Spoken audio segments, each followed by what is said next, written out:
that Peter O'Mahony has taken time out of his busy schedule to chat to us. How are you keeping, Peter? Very good, thanks. How are you, lads? You're talking to us because Aviva is giving one lucky Irish sports fan the chance to win a VIP experience for 2 people to every game at the Aviva Stadium from now until the end of July, which obviously includes some rather big games, including the visit of England next week. If you want to enter, simply visit aviva.ie/bestseatinthehouse. I say your busy schedule. I've actually no idea if it's a busy schedule on a day like this, 3 days away from match day. What is the schedule like in a day like this? Yeah, we've had a busy day. We were in early. We have a lot of meetings and stuff on. This is normally our Wednesday, so Thursday today with the Sunday game, and big day training. Yeah, so we finished training maybe just before lunch, and we had a bit of stuff to do in the gym afterwards. And here I am. Here you are, ready to rock. It's funny, when I was saying you were coming on, anyone I spoke to, what age is he now? What age is he now? I'm like, I was 33. It's like, for some reason we all seem to feel you're a little bit older than 33. You've been around the block quite a bit. The one thing that comes up is competition, and this time now we see Ryan Baird is putting some pressure on. This has been a sort of constant throughout your career that people almost, I don't want to say take you for granted, but a new star comes on the block, we start talking about them, give them a chance, throw them in. Yeah, Peter O'Mahony's always in that team. How do you feel about the constant competition? Do you feel you always need it, or at times in your career would you have had more comfort in knowing that you were an automatic selection? Oh, look, this has been the way it is. In the Irish back row for long before I started playing with Ireland. You go back to people that played in the back row. The team that I came into, guys like Ferris and Heaslip and Sean O'Brien, and the list goes on up to the current. I suppose a few years ago, then obviously you had guys like Dan Levy, Jordy Murphy, CJ obviously, and then you're coming up into the group of back rowers that we have at the moment, who are, an awful shower of freaks is the only way to call them. Some of the best players in the world at the moment, and it's an incredible privilege to be able to play alongside these guys as well as all the other guys that I've been lucky enough to take the pitch with. I was reading an interview which I think from last year where you were talking about how you pride yourself in being very coachable, which it's such an important lesson, I think, probably for players of any age coming through, that different coaches come in, different ideas, that no matter who it is that's looking at you, you can say to them, well, whatever you want to do, coach me and I can do it. Yeah, it certainly is. And look, if you want to have a long career, it's got to be something you've got to be able to play ball, and adapt and change things. And I've certainly had to do that plenty of times, be able to change my game. And I've certainly always had, I suppose, the cornerstones of my game that I knew were very, very strong. But I've always had stuff that I've had to work really hard at, and I've been lucky. I've had a lot of consistency. I've only just found out there are 3 coaches for Ireland, which is over the space of 12 years, is quite good, compared to my club scenario, obviously. So we've had some great consistency. So and obviously I've been very lucky with the coaches I've had. So look, it's certainly hugely important, and it's something that is very important to me. What are the bits of your game then that you've really honed in on, particularly over the last few years, where you felt, Andy Farrell coming in, probably a slightly different style of rugby than what's gone before under Joe Schmidt? What are the bits that you thought, to keep myself here front and centre, these are the bits I need to improve? Yeah, well, first of all, the bits you've got to work on to keep you there is the things you're really, really good at, and that's what people lose sight of sometimes. When they think, I've got to do this better and that better, and I'm not very good at this, and I need to work really hard on that, and you lose sight of every team that I've been picked for, or every player that gets picked for Ireland at different points and their club or whatever, you get picked for a reason, and you don't forget that reason. So you first of all, you need to work really hard on things that that you're good at, and stay at them. And then you can figure out little areas that you need to improve on, but the big rocks are where most of your time is spent. Those rocks, have they been constant throughout your career? When you look back at trying to break through in your early 20s, the main pillars of your character, of what make you a player, have you remained pretty steady with them? Yeah, I have, I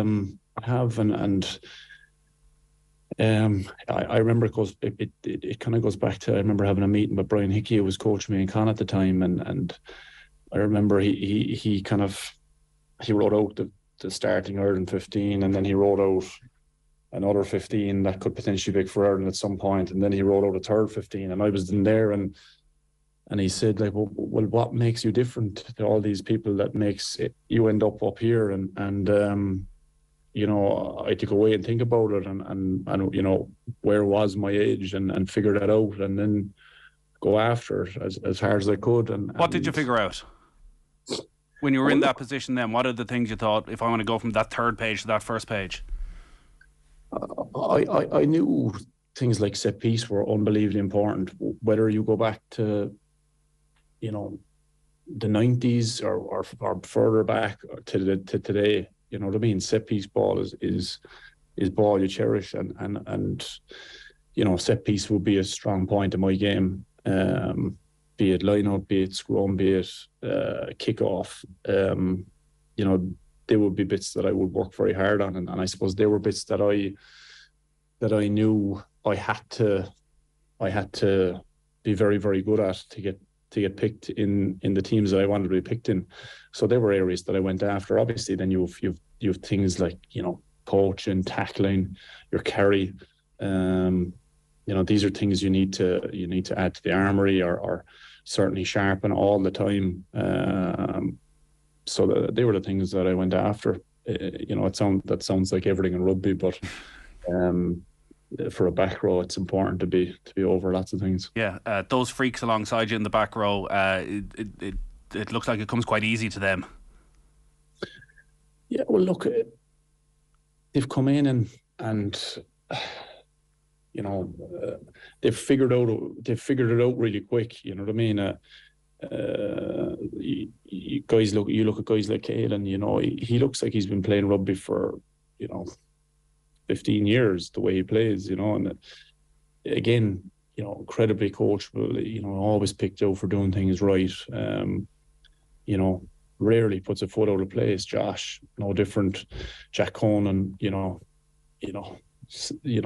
identical. I know that Josh and Jack have been around for a bit longer, but you know, you see how good they are, how dynamic they are, how good they can be. It's you know, it's very, very impressive, and it seems to be getting picked up younger and younger in guys. As I said, Caelan is a great example of it. The talk ahead of Sunday is that maybe this is the best Scottish team of a generation. They started with 2 wins. You know, maybe previous Scottish teams would have rolled over with the way they started against France, but they fought back and were very unlucky not to win that.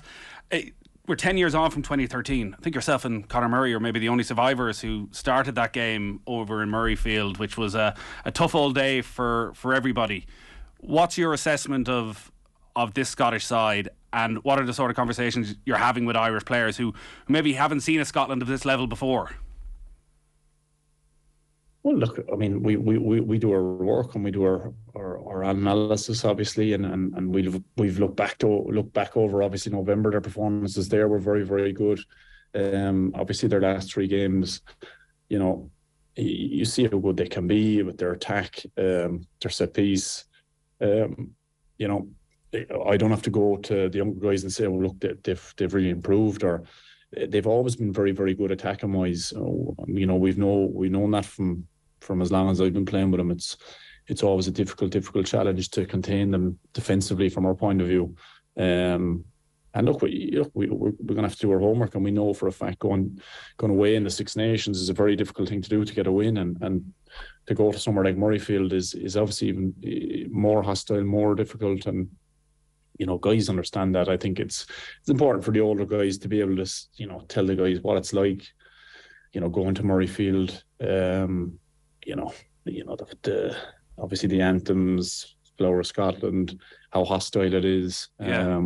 The Anthems are obviously a story against Italy. Flower of Scotland, when the music stops and the crowd just take over. Now that you're a bit more established in your career, do you pause? Do you enjoy moments like that? Do you listen to that? Do you think, wow, this is something not many people get to experience? Oh, it's incredible. It's it would be hard to argue that it's not, the best anthem, certainly from our point of view, away from home. What? The French anthem, Peter? I know, but when the bagpipes drop, it's an incredible place to be in Murrayfield, I have to say. It is a difficult one to pick out one, but so you're going Scottish, French. I presume you're going Scottish, French, Italian, and then the other one. The Welsh one is very good as well. When the millennium is closed and the whole thing is rocking. It's hard. It's hard. They're all brilliant, to be fair. The problem with Flower of Scotland is it's so good you nearly find yourself singing along with it. Yeah, I know what you mean. Yeah, jeez, it's hard to refrain sometimes. You have to remember where you are. Jesus, we can't be doing that. Just on that experience that you're bringing then, there's obviously a huge amount of, and there's a big leadership group within that Irish squad. Is there a spot in the week where you're the guy who's standing up talking to the group?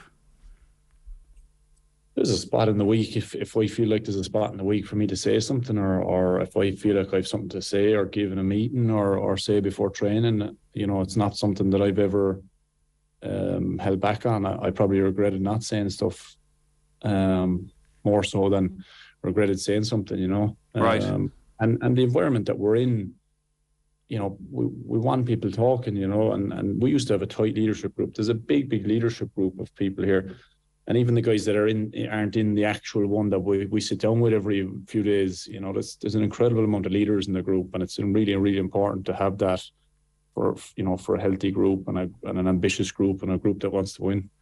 I guess that's experience, that what you just spoke about of regretting the times where you didn't speak, where maybe you didn't feel it was appropriate, that actually now that balance of maybe this is where I step in, that actually the time for being quiet, that's over. Yeah, well, it's having a feeling as a group, and it's having, if there's something to be said, it needs to be said. You know what I mean? And if there's a player there that feels they need to say something, we want to be in an environment that he's comfortable enough to say it. So no matter whether you've played 90 or 100 or 120 times for Ireland or played twice, we want the environment to be as of that. If you have something to say, you stand up and say it, and that's what we want. With Ireland, certainly, I'm very proud of some of the days that we've had. We've certainly left a few behind us as well, but club, that's always hanging over me particularly. But that's a conversation for another day. But yeah, look, I've been very lucky, hugely lucky with the club and the country that I've been involved with, and how many opportunities that I've got.